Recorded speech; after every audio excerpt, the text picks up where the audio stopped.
Баршаңызға сәлем. Арнаға қош келдіңіздер.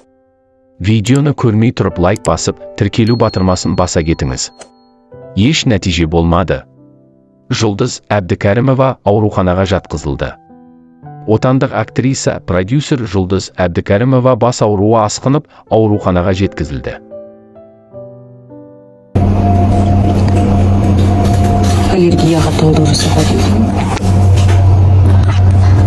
Таңертең ерте бастадым, анализдер тапсырылды. Әлі таңға жібердім. Таппадым. Бірақ бірінші обследование өтіп алған дұрыс. Результаттарға қарасам, менде бірдеңеге аллергия бар. Себебі бүгін маған контрастный КТ жасау керек. Жасау керек, соған аллергияға УЗИ. Аллергологтар шығып УЗИ толық исследование жасап жатыр.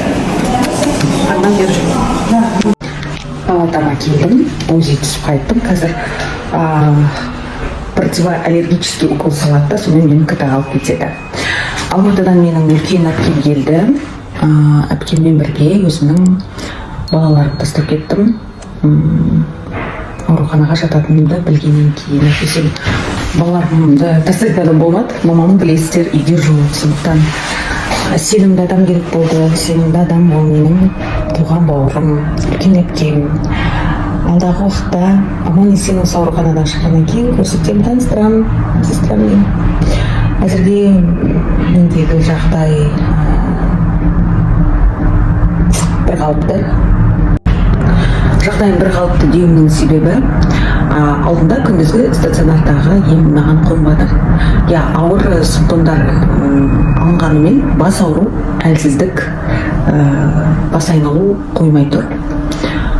Сондықтан толық исследование жасайды, содан кейін барып ем шараларын, ем жолдарын маған айтады.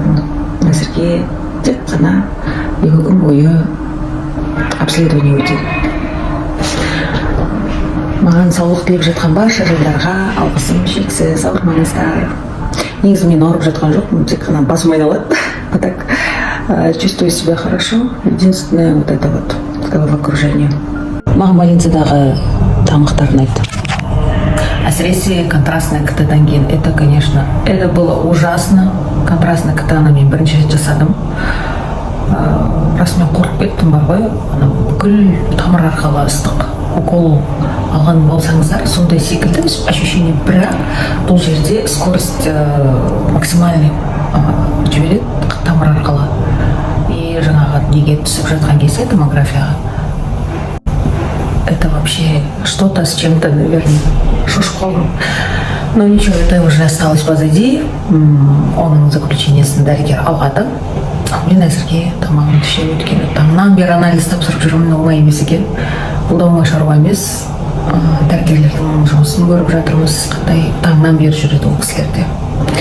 Сондықтан ол кісілерге де алғысым шексіз. Айта кетейік, бұған дейін Гүлзира Айдарбекова келіні Жұлдыз Әбдікәрімоваға қатысты пікір білдіріп, өз еркі өзінде деген еді. Сіздерде Жұлдыз ханымға жылы лебіздеріңізді комментарияға қалдыра кетіңіздер. Видео ұнаған болса лайк басып, арнаға тіркеліп кетіңіз құрметті көрермен.